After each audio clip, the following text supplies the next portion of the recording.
Hello दोस्तों, सब लोगों को रोस्टिंग हिंदुस्तानी मसीहत चैनल में स्वागत है। परमेश्वर की इच्छा और परमेश्वर की काम इस संसार में बहुत बड़ा है और मनुष्यों के बारे में बहुत कुछ है। उसको हम अच्छी तरह से जानकर उसका वचनों को पालन करने में मजा आएगा। सच में आज हम इस बात को सीखने वाला है कि एक यूट्यूबर ने ऐसा वाला वीडियो बनाया बाइबल के विरोध में। हमें पता है कि जो कोई बाइबल के विरोध में वीडियो बनाता उनको प्रभु जरूर मन फिराएगा और उनका आत्मिक आंखों को खोल देगा। यहाँ पर एक यूट्यूबर ने यीशु मसीह को किस किस के साथ तुलना करके हमको उल्लू बना रहा है करके देख लेंगे। चलो अपन वीडियो में जाएंगे। आज का हमारा गोल ओडेसी और बाइबल के बीच का जो कनेक्शन है उसको एक्सप्लोर करना है। अच्छा, उसको एक्सप्लोर करना है। कहां से एक्सप्लोर करना है?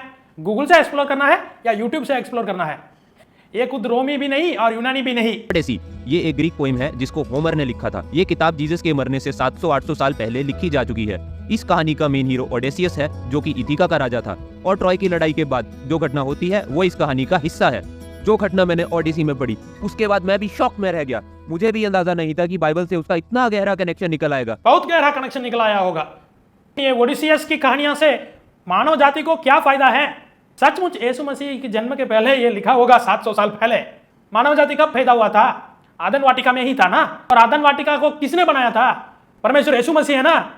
तो यीशु मसीह ने मानव रीति से जन्म लिया, उसको पकड़ के उसका आदि और अंत को हम नाप नहीं सकते भाई। मार्क ने भी ओडेसी पढ़कर यही सोचा होगा कि डायरेक्ट इस किताब से जीसस की फेक स्टोरी बना लेते हैं। अब इतना मेहनत कौन करे ओरिजिनल स्क्रिप्ट लिखने में। ये यूट्यूबर भाई ने यीशु मसीह की सुसमाचार यानी चारों सुसमाचार में पहला लिखा गया मार्कुस सुसमाचार को उठा के उसको ओडिसियस की कहानियां से तुलना करके हमको बता रहा है।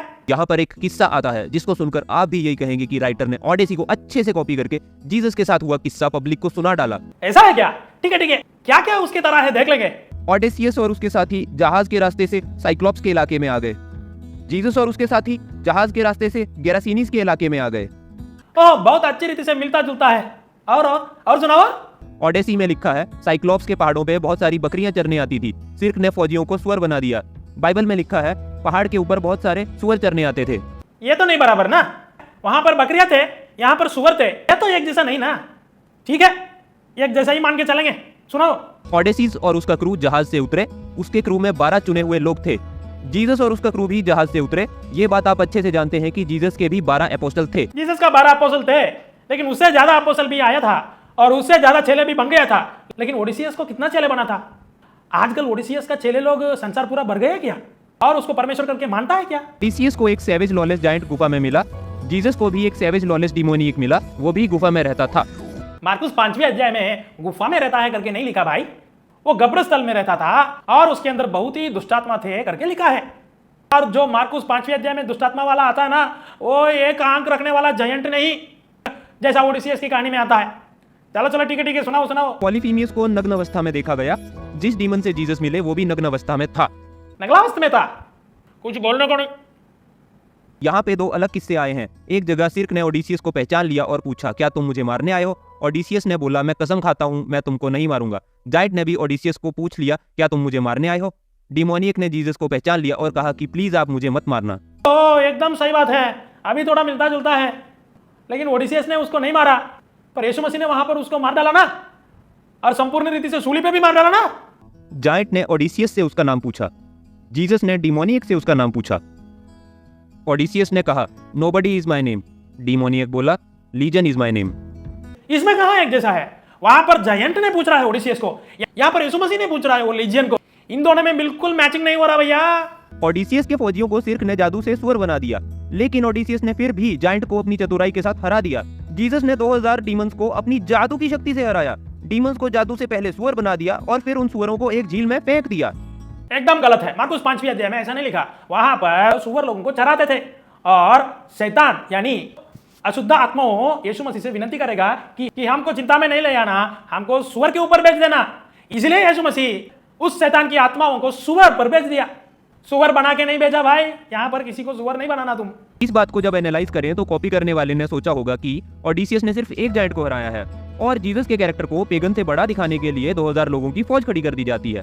यीशु मसीह जो संसार और पृथ्वी को बनाने वाला और सृष्टिकर्ता, वो उसको ऊंचाई करने के लिए हम कुछ नहीं कर सकते।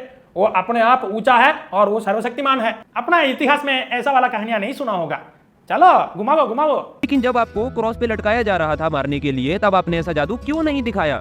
खुद को बचा लेते भाई, वहां भी कुंफू मास्टर बन जाते। बोलो। कुंफू मास्टर नहीं, तुम्हारा जैसा मुंह पे ही कराटा मास्टर भी बन सकते हैं। लेकिन यीशु मसीह स्वर्ग से इसलिए जमीन में आया कि मानव जाति को पाप से बचाने के लिए, खुद कुर्बान होने के लिए।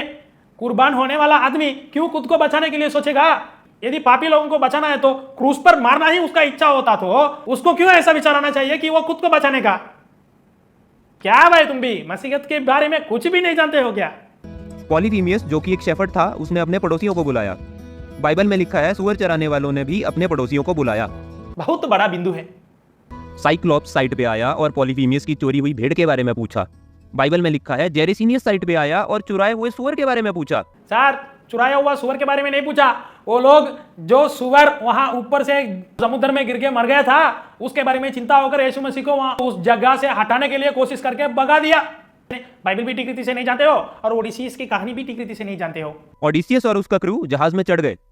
जीसस और उसका क्रू भी जहाज में चढ़ गए।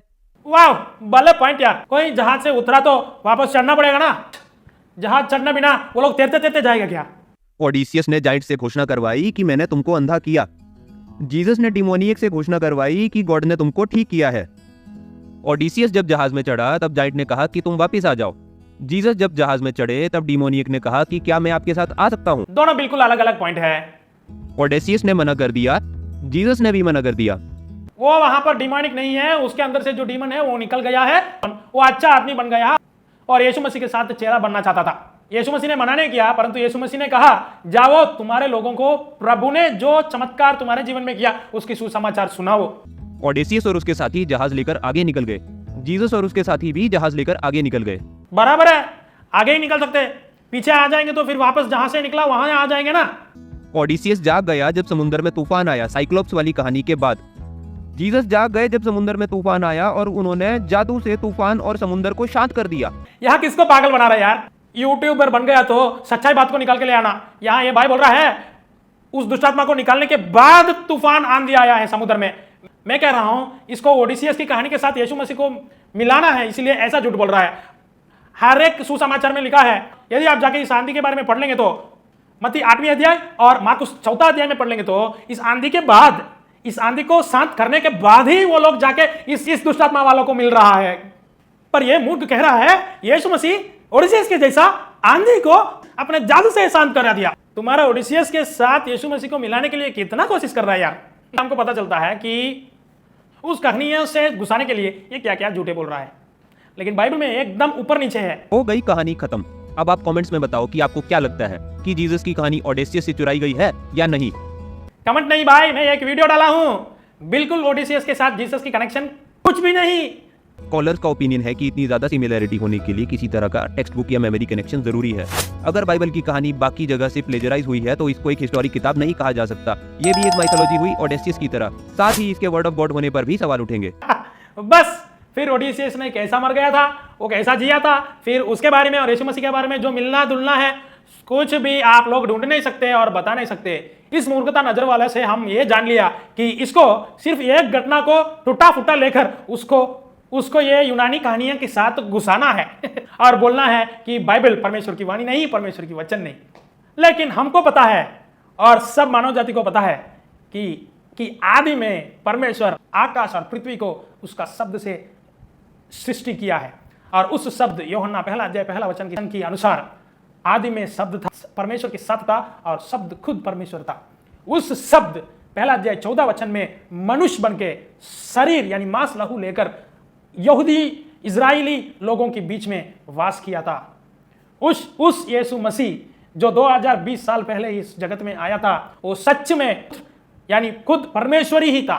उसके जीवन के अनुसार कोई जिया नहीं और जी भी नहीं सकता करके हम सब जानते हैं। इतिहास में यीशु मसीह की आगमन कितना बड़ा इंपैक्ट किया है करके आजकल पैदा हुए बच्चे को भी पता है। लेकिन यह यूट्यूब पर बच्चे की तरह बात कर रहा है कि यीशु मसीह के साथ ओडिसियस को तुलना करके तो ओडिसियस का कहानी को क्यों छोड़ा? ओडिसियस कैसा मर गया था? अगर यीशु मसीह की कहानियों से ओडिसियस को मिलता जुलता है तो ओडिसियस को किसने मारा? अगर ओडिसियस को मारने के बाद वो तीसरा दिन जिंदा हुआ क्या? अगर ओडिसियस को मारने के बाद वो जिंदा होकर उनका 12 चेले लोगों को दर्शन दिखाया क्या? 12 चेलों को सुसमाचार कहने के लिए, प्रचार करने के लिए बोला क्या? और आज भी वो जिंदा है क्या? और उसका दूसरा आगमन है क्या?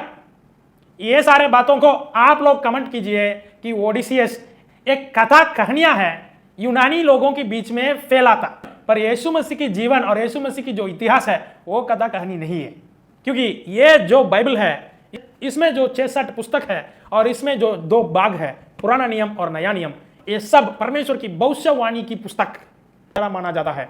अगर पुराना नियम को हम जांच ले, वहां पर जितना घटना हुई और जितना जगह थे और जितना राजाओं खड़े थे और जितना चिन्ह चमत्कार परमेश्वर ने दिखाया, वो आज तक स्थापित करने के लिए एक बहुत बड़ा देश है, उसका नाम इजराइल है।